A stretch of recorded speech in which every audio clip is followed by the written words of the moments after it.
بخاری مسلم دونوں میں یوم النحر کا جو خطبہ ہے حجۃ الوداع کے موقع پر یوم عرفہ کا خطبہ بھی آیا ہے مسلم شریف میں، اور بخاری مسلم دونوں میں اس سے اگلے دن آپ نے قربانی کے دن جو خطبہ دیا نا منا کے میدان کے اندر، ایک تو عرفات والا ہے نا، ایک منا والا ہے، وہ بڑا تفصیلی ہے جو آپ نے عید والے دن دیا تھا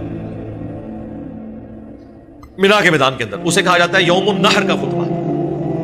وہ بخاری میں بھی ہے، مسلم میں بھی ہے، مشکات میں بھی آپ کو حج والے چیپٹر میں مل جائے گا، جس میں آپ علیہ السلام نے فرمایا کہ زمانہ گھوم گھما کر وہیں پر واپس آ گیا ہے کہ جہاں پر اللہ تعالیٰ نے اس زمانے کو تخلیق کیا تھا کہ سال کے 12 مہینے ہیں جن میں سے 4 حرمت والے ہیں۔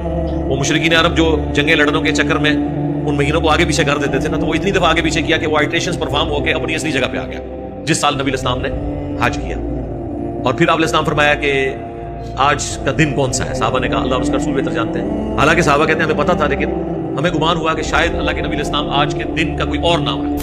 فرمایا یہ مہینہ کون سا ہے؟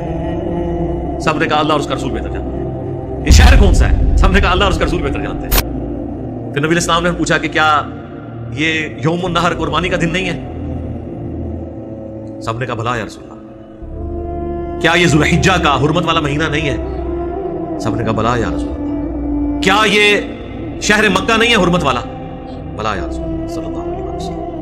آپ نے فرمایا جس طرح یہ مہینہ، آج کا دن اور یہ شہر اللہ کے حضور عزت اور حرمت والا ہے نا، اسی طرح ایک مومن کے لیے دوسرے مومن کی جان، مال، عزت، آبرو، حرمت ہے۔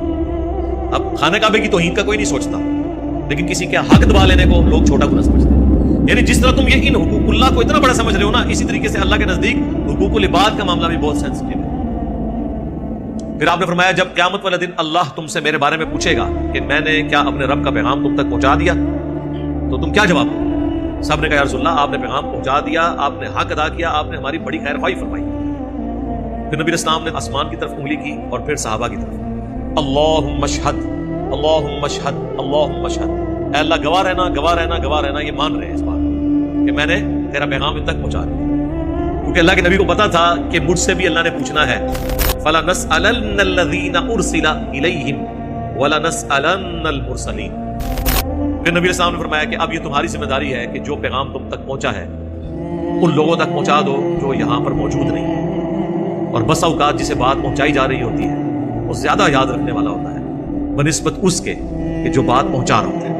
اور یہ بات پھر صحیح ثابت ہوئی، جن لوگوں تک دین اسلام کی دعوت پہنچی انہوں نے زیادہ شد و مت کے ساتھ اسے قبول کیا۔ آج بھی آپ دیکھ لیں دنیا میں 80% مسلمان جو ہے نا وہ نان عرب، عرب تو 20% جن کی زبان میں نازل ہوتا ہے۔ اس وقت بھی آلموسٹ 1.5 کروڑ عربی ایسے ہیں جن کی زبان بائی برتھ عربک ہے، لیکن وہ کرسچن نہیں، ہدایت ملی آج تک نہیں ملی، ان کی زبان کے اندر ہے۔ اجمیوں کو اللہ نے ہدایت دے دی۔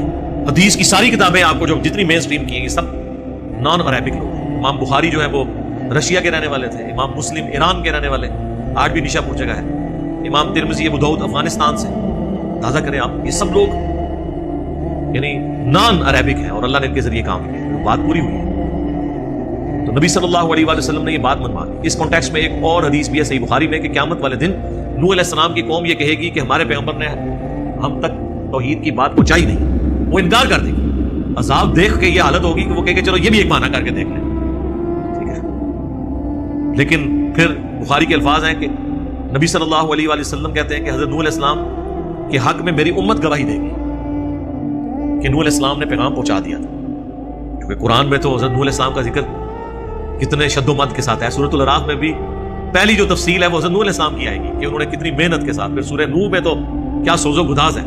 تو امت محمدیہ یہ گواہی دے گی کہ نوح علیہ السلام نے پیغام پہنچا دیا تھا، اس لیے امت بھی گواہ ہے، حاضر و ناظر نہیں، سرکار گواہ ہے۔ اور وہ گواہی کس بنیاد پر دے گی؟ قرآن کی وجہ سے۔ اس امت نے تو نہیں دیکھا ہوا نوح علیہ السلام کو، نہ انہیں دعوت و تبلیغ دیتے ہوئے، قرآن کی بنیاد پر گواہی دے گی۔ سورۃ البقرہ کی آیت نمبر 142 اور 143 کے کانٹیکسٹ میں یہ حدیث صحیح بخاری کے اندر موجود ہے۔ تو انبیاء کرام کا بھی حساب ہونا ہے اور ان کے ماننے والوں کا بھی۔ فَلَنَقُصَّنَّ عَلَيْهِمْ بِعِلْمٍ، اور پھر ہم ضرور بیان کر دیں گے ان کے سارے حالات دنیا کے جو کچھ انہوں نے کیا تھا نا، حق قبول کیا یا انکار کیا، اپنے علم کے ذریعے۔ وَمَا كُنَّا غَائِبِينَ، اور ہم دنیا میں کوئی غائب تو نہیں تھے، ہم بے خبر تو نہیں تھے۔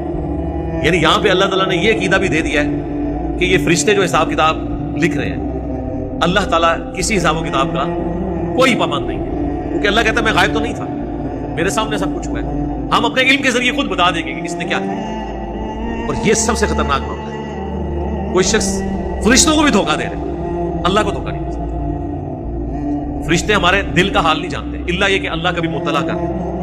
اسی لیے وہ مسلم شریف میں آتا ہے نا کہ قیامت والے دن ایک سخی کو، ایک شہید کو اور ایک غنی یعنی ایک شخص قرآن کے عالم کو بلایا جائے گا۔ اب اس سے بڑی کوئی نیکی ہی نہیں ہو سکتی کہ قرآن سیکھنے اور سکھانے والا، اللہ کی راہ میں جان دینے والا اور اللہ کی راہ میں مال خرچ کرنے والا، ایک ایک کو اللہ تعالیٰ نیکیاں گنوائے گا جو اللہ تعالیٰ نے ان کے ساتھ نعمتیں دی تھی، اس کے اگینسٹ پوچھے گا تم نے کیا نیکیاں کی، اس کے اگینسٹ شہید کہے گا یا اللہ جان دے دی، اس سے بڑی کوئی چیز ہو سکتی تھی؟ اللہ فرمائے گا جان اس لیے دی کہ لوگ تجھے بہادر کہیں اور دنیا میں تیری تعریف ہو گئی، اب میرے ہاں تیرے لیے کچھ نہیں، اوندا منہ کر کے جہنم میں۔ سخی کہے گا میں نے کوئی موقع نہیں جانے دیا، جہاں جہاں تو نے حکم دیا میں نے خرچ کیا، اللہ فرمائے گا اس لیے خرچ کیا کہ لوگ تیری تعریف کریں اور دنیا میں تجھے اجر مل چکا ہے، یہی تیرا اجر تھا، اوندا منہ کر کے جہنم میں۔ قرآن کا قاری کہے گا یعنی آپ کے رحمہ اللہ مدّا ذلہ دامت برکاتہم عالیہ شیخ القرآن، ٹھیک ہے، استاذ العلماء، یا اللہ ہم نے تو قرآن سیکھا اور سکھایا، اللہ فرمائے گا اس لیے تاکہ لوگ تمہیں بڑا علامہ کہیں، تمہاری تعریف کریں، اور دنیا میں ہو چکی، اب میرے پاس تمہارے لیے کوئی اجر نہیں۔ اس حدیث پہ آپ غور کریں کہ فرشتوں نے انہیں قاری بھی لکھا ہوا ہے، شہید بھی لکھا ہوا ہے اور سخی بھی لکھا ہے، لیکن اللہ نے اپنے علم کے ذریعے ان کے اعمال کو زیرو سے ملٹیپلائی کر دیا۔